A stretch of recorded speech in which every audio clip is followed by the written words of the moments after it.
So many law firm owners feel like they're leaking money, but they can't pinpoint exactly where. So, what are the biggest operational gaps that you see that most firms overlook? Right now, it's all about um, staffing and retaining staff and choosing the right staff, training them so they'll stay, doing onboarding. I think a lot of firms are still stuck in that sink or swim mentality, and it's so hard to find good staff right now. It's really really difficult. And the paralegal aspects, about 50% of them are leaving within 2 years, Wow. and just jumping from firm to firm. Right. Attorney unemployment is under 1%, so it's Wow. really hard to find an attorney. Yeah. And our research shows that that retention doubles when you're training your team members. If you're an aggressive, growth-minded attorney looking to transform your law firm into a thriving business, you're in the right place. Welcome to the AGM Attorney Podcast, the #1 podcast dedicated exclusively to aggressive, growth-minded attorneys. Each episode will deliver actionable strategies and insights to help you attract ideal clients, scale your law firm, and dominate your market. And now, here's your host, Josh Koenigsberg. Welcome to the AGM Attorney Podcast, where aggressive, growth minded attorneys discover proven strategies to transform their law firms into thriving businesses. A special thank you to our sponsor, Law Firm Marketing Pros. They get you more leads, more clients, and more profits. I'm your host, Josh Koenigsberg. Let's get aggressive. Hey, Josh Koenigsberg back with another exciting episode of the AGM Attorney Podcast. I'm super excited today. My guest is Brooke Birkey. She is the owner of Level Up Law Firm Business Coaching, where she helps law firms unlock hidden revenue, tighten up their operations, and build high-performing teams. With hands-on experience in every role from receptionist to marketing director, Brooke understands exactly where law firms lose money and how to fix it. Through coaching, recruiting, and emotionally intelligence-based team training, she equips firms to scale without chaos and boost profits across every department. Welcome, Brooke. Thanks, Josh. It's so good to be here. Yeah, it's good to see you again. So, Brooke, you've worked your way through nearly every role inside a law firm, from front desk to leadership. What inspired you to launch Level Up Law Firm Business Coaching? Well, like you said, I've almost always worked in law firms, and I love the culture. It's very near and dear to my heart. And I had launched Level Up because I saw a need in the market that wasn't really being filled, and that's emotional intelligence coaching for intake, but then also for case management, attorneys, things like that. The emotional intelligence aspects really helps transform the way you do business with clients and earn trust, which of course affects a whole bunch of other areas of the business. For sure. So, can you speak to attorneys who haven't worked with a coach or a consultant before? Like, what does your firm actually do, and how is it different from a traditional business coaching program? That's $1 million question. People ask me all the time what I do, and I say I'm a law firm trainer. And they say, "Oh, okay, so you're a consultant?" I'm like, "Yes." "What do you do?" "Okay." Even my own mother doesn't know what I do. It's just and so when I say law firm trainer, I mean coming in and really working with the human resources. So everybody has a coach to kind of get them, through the business aspects, and that is a great thing. And I do correlate with that. But I want to train your intake team. I want to do marketing and sales alignment training between two departments. I want to teach your case managers how to manage clients and be more efficient and reduce opportunity costs, manage expectations, things like that. I would love to teach your attorneys, whoever's listening, how to manage their staff better and how to manage their clients better using these emotional intelligence strategies. And adding that EQ, as we call it, component really does make a difference because it changes things from the inside out, not just behavior modification. So, how did you come about learning these skills? So, it's not, even if you work inside a law firm, it's not necessarily that you pick up skills like that. Correct. Yeah. So someone who is very, very close to me, almost like a second mother, taught me everything she knows. She's a therapist. Okay. And so I learned growing up, and she's taught me a ton over the years. So we could call you a law firm therapist. And that's part of what I do sometimes, manage people with their own thoughts, their feelings, their emotions, conflict resolution, things like that. It's all very important in business. So many law firm owners feel like they're leaking money, but they can't pinpoint exactly where. So what are the biggest operational gaps that you see that most firms overlook? So right now, I would say that question would have had a different answer even like 2 or 3 years ago. But right now, it's all about um, staffing and retaining staff and choosing the right staff, training them so they'll stay, doing onboarding. I think a lot of firms are still stuck in that sink or swim mentality, and it's so hard to find good staff right now. It's really, really difficult. On the paralegal aspects, about 50% of them are leaving within 2 years Wow. and just jumping from firm to firm. Right. Attorney unemployment is under 1%, so it's really hard to find an attorney. Yeah. And our research shows that that retention doubles when you're training your team members. Wow. Okay. And so we do onboarding programs, we do training programs for almost every aspect of the business to really equip people and make them feel like they can succeed in your business, in your firm. And I can tell you as a lifelong entrepreneur, turnover is very, very expensive. On the surface, it might not appear so, but it is very, very expensive. Yes, it is. I think the last statistic I saw was it takes about up to 90% of their salary to replace them. And that's up from what it was a few years ago. Right. So in essence, you can say, again, not to overstep my bounds, but almost as if someone were to hire you, you're paying for yourself just by doubling retention. Yes. Yes, you could say that. Our intake training programs tend to see about a 20% increase in conversion rate for personal injury in particular. We have different stats for other areas, but the programs do pay for themselves. Yeah. It's amazing. And I'll say that the two most difficult areas of running a business, a law firm business, are going to be people and marketing. So, Yeah. Oh, yeah, absolutely. Yeah. yeah. So intake is also obviously one of the most important revenue drivers. And we all have seen leaky buckets. Uh, and it's oftentimes one of the weakest links. So what are the common intake breakdowns that cost firms the most money? Oh my goodness, there's so many. Probably the biggest one is not having a script in place and training to the script. So it's kind of like a lot of intake before training. They're just meandering and they're trying to get the information that they need, but it's not really that clear. And the other externality on that side is that the caller is allowed to control the conversation, which undercuts on the authority of the person who's trying to get them to sign up. Okay. And so it's really important to have a script. We use a conceptual script. So it's not, say this, say this, say this, say this. It's more like hit this high point, hit this high point. Because I want them to sound like themselves, not me. Right.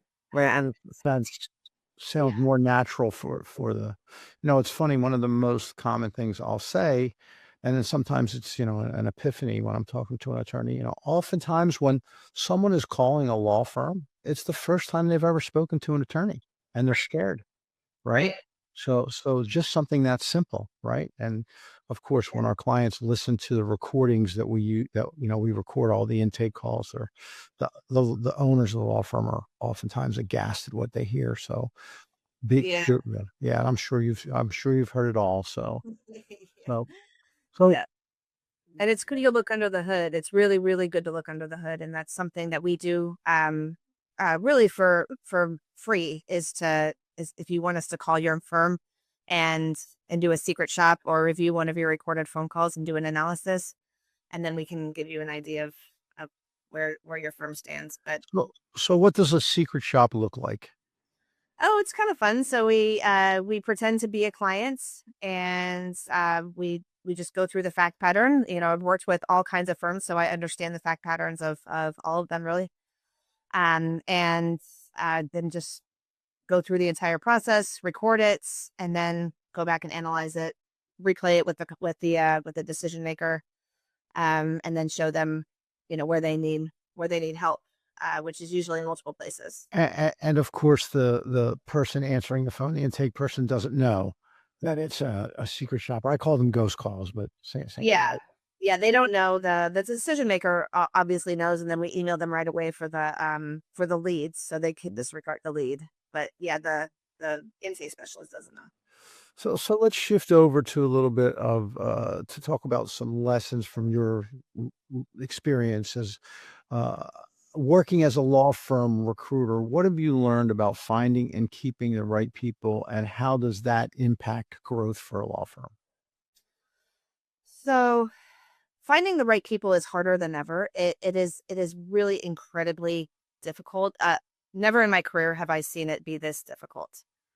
And so on the recruiting side, is say and we don't do a ton of this, but look for speed. So you have to find people quickly, because the market is so tough that they get snatched up right away.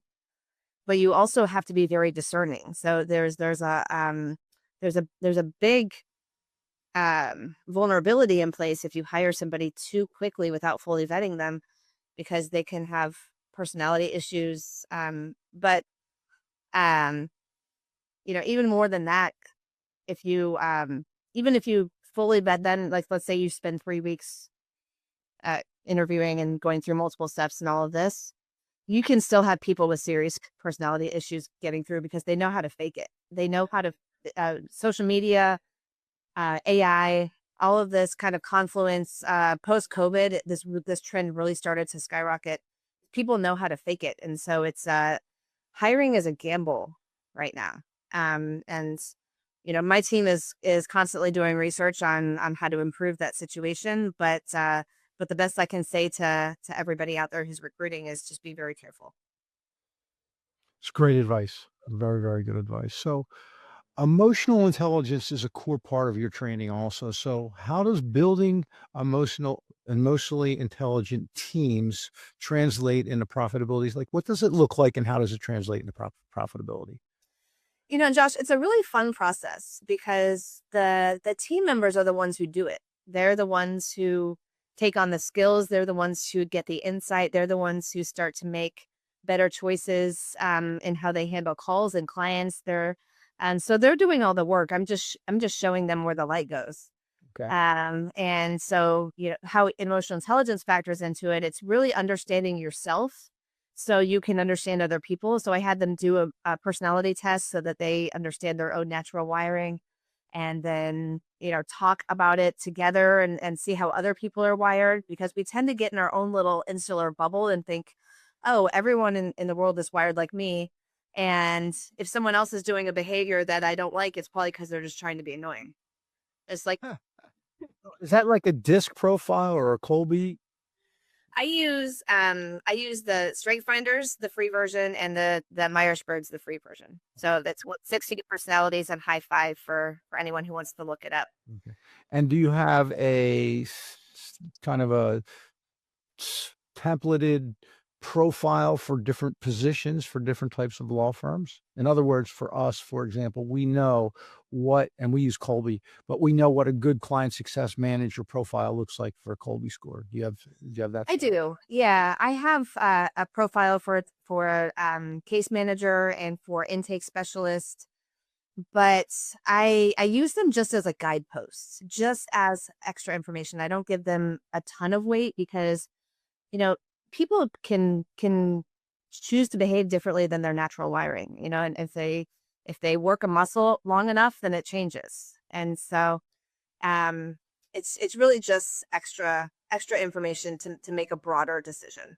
And I can tell you, and I think there might be some variables there, but we have been coached and decided that we're going for certain positions 100% with Colby, because we've tried to maybe it'll work out anyway, and it turns out to be a phenomenal waste of resources, right? So for us as an agency, for certain seats, we go with the Colby. So everything else is great. Colby's wrong. Sorry, not the right fit. So It's a very interesting. We could probably have a totally different conversation about personality tests and their role and different tests have different roles, I think, too, and they offer different value. So maybe we'll have you back on for that conversation. Yeah, I would love that. Thank you. So can you share a client success story where the coaching helped a firm fix an operational leak or leaks and create meaningful financial results as a result of you fixing those leaks? Yeah, I could tell a few stories like that. So, our intake program, as I mentioned, tends to see about a 20 to 30% increase in conversion rates for our for sales, Wow. and that's in personal injury. So there's different stats for other areas, but they're all pretty high. And then the firms that go through what we call like a renovation or longer term engagement, and so that means that they do an assessment and then start with intake and then go to case management and do the integration trainings between case management and intake, attorney training. Those are the ones that have the best outcomes because they've applied it to every area of their business. And so I love hearing from those clients, and they're saying, "Oh, we're hiring another person, right? Because their business is growing so fast." So I love that. That makes my heart happy. So what shifts have you seen in leadership style or firm culture after implementing some of your strategies? I love that question. So I think people just tend to be a little bit more holistic about how they approach um, management and how they do onboarding and training. They it's not just this idea of how things are supposed to look, but you do have people in the mix who are kind of a wild card at times, and so this is the training is kind of safety net. I've also seen people, and this is a good thing, become a lot less tolerant of bad behavior. So once they go through a training program, and I'm able to work with them for many weeks in a row, and I can identify some bad behavior from team members, and then we address it. We do healthy conflicts. But after some of those processes, I see people tend to be more strategic about conflict and not just tolerating bad employee behavior. So speaking of conflict, do you get pushback from intake teams? Because I've seen that. Sometimes, yeah. Sometimes, yeah. It's people who are resistant to change most of the time, or they don't like to hear that they're doing something wrong. Even though we tend to be very balanced about how we approach our feedback. And so once you start to get in like 3, 4, or 5 weeks and the behavior hasn't changed, then it's time for a conflict. It's time to address it. Well, and that comes your high EQ comes into play there, right? So nobody likes to think that they're doing something wrong or wrong about anything, right? So it's difficult for some people to accept that. So Yeah, it can be. Yes. yeah. So let's talk about industry trends and what's next. So what are you seeing in law firm operations, intake, and recruiting that aggressive growth-minded attorneys should be paying attention to right now? Yeah, I'm so glad you asked me because I've been working on some research on this topic. So what I'm seeing is a trend of attorneys are growing fast on a foundation that's not quite solid because of the recruiting crisis, right? So you have turnover, as I said before, paralegals, they're turning over every 2 years. They're just like jumping from job to job to increase their salary, which is crazy. You have low unemployment for attorneys, and so the growth is happening on a foundation that needs to be more solid. Attorneys are turning to AI to compensate, right? But we don't know enough about AI yet to use it to make any, in my opinion, any real big investments in it. And from the emotional intelligence side, AI can be very damaging. It undermines emotional intelligence. It creates dependence. It lowers critical thinking. And so attorneys are between a rock and a hard place, right? Because you have to keep your operations going. Staffing is inconsistent. But AI is not the right solution either. And to be honest, I don't know what the right solution is other than to just keep looking at all the angles and make decisions based on all the information that's available right now when you're growing. So, by the way, I agree with you, and we all know that there's AI hallucinations, and we do know that AI is learning and progressing very, very quickly. But I believe there's workarounds in process now for some of that. But I agree, they're probably going to it too fast, just simply because they don't know of any other solution, right? Because obviously, not every law firm knows about law firm marketing pros. Not every law firm knows about your company, Brooke, right? So Yes, and I would encourage you to call both whoever is listening. And what we can do to kind of put some stability in there is, our training programs do have sticking capacity, right? So if you're worried about retention, training really is a good avenue.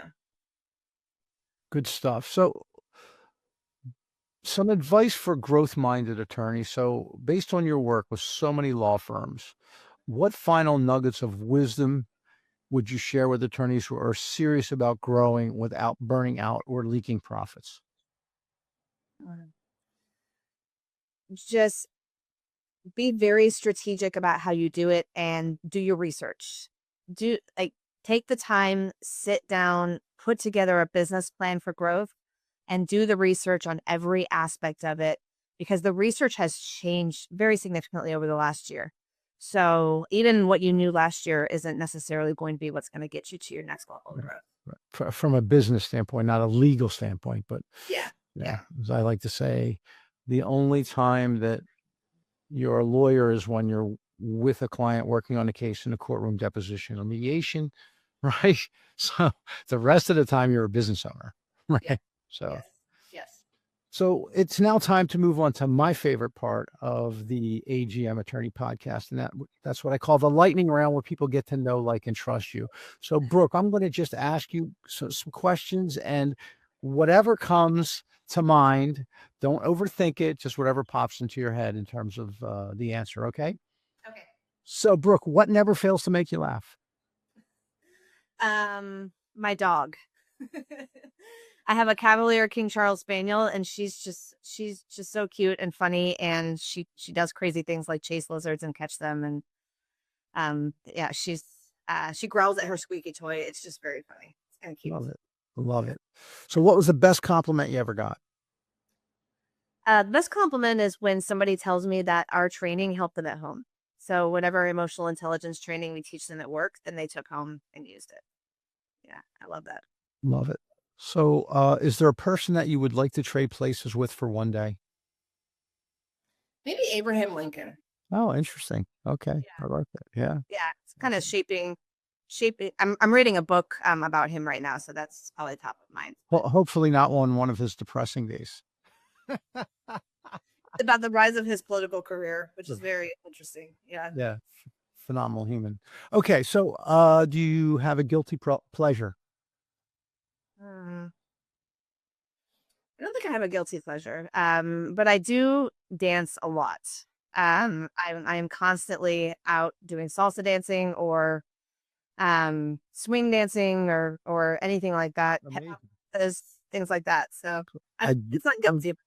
I just started taking dance lessons. So Right. yeah. So salsa. Yeah. Uh-huh. Oh, good. Started with merengue. It's easier, right? Yes. Oh, that's something that most people don't know about me, by the way. So I'm just kidding. So what is the best gift that you have ever given someone? I like to give like memorable photographs. It's kind of something that means a lot to both of us, and then put it in a frame. Yep. Love it. Good. Yeah. I've received some of that. It's good stuff. What's the worst piece of advice you ever got?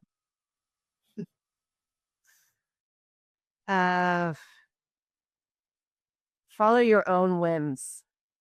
Like someone just says like, "Oh, just do whatever you want." Like that's never good advice. Yeah. Right. Eat the cake. Right. Yeah. Yeah. Just do what feels good. No. So what's the one thing that you wish you were better at dealing with? Oh, I wish that I was better at being flexible. So like switching gears quickly. I'm kind of like the Titanic. I corner like the Titanic. Like if I'm going in one direction, I want to keep going that direction. Okay. But I've been working really hard over the last few years to improve my brain flexibility. Right. So being more nimble is really right. Yeah. Okay. All right. Good. What is your favorite childhood movie?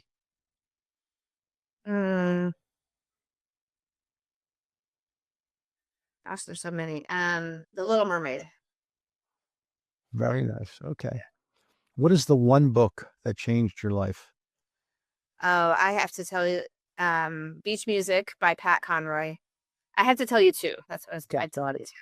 And Atlas Shrugged by Ayn Rand. Yeah. Good stuff. Yeah. Okay. So tell us something that most people don't know about you, because we know that you dance. Yes. I have weird food tastes. Like I like things together that are weird. Like I like yogurt with shredded cheese. Okay. That's a little different. Let's call it different. Okay. It's all good. Okay. So Brooke, thanks so much for being our guest today on the AGM Attorney Podcast. Can you please tell our listeners what's the best way to contact you? Yes, please reach out. It's Brooke, Brooke, at leveluplawfirmcoaching.com. It's a mouthful. And the website is levelupcoaching.com. Leveluplawfirmcoaching.com. Leveluplawfirmcoaching.com. Thanks for repeating that. Okay, so that's a wrap today at the AGM Attorney Podcast. Enjoyed our guest. It's been tremendous. We'll see you next time. Signing off for now, Josh Koningsberg. Bye for now. Thanks for listening to another episode of the AGM Attorney Podcast. Now it's time to put these strategies into action and accelerate your growth. If you enjoyed today's episode, please like, subscribe, and share. And we'll see you next time.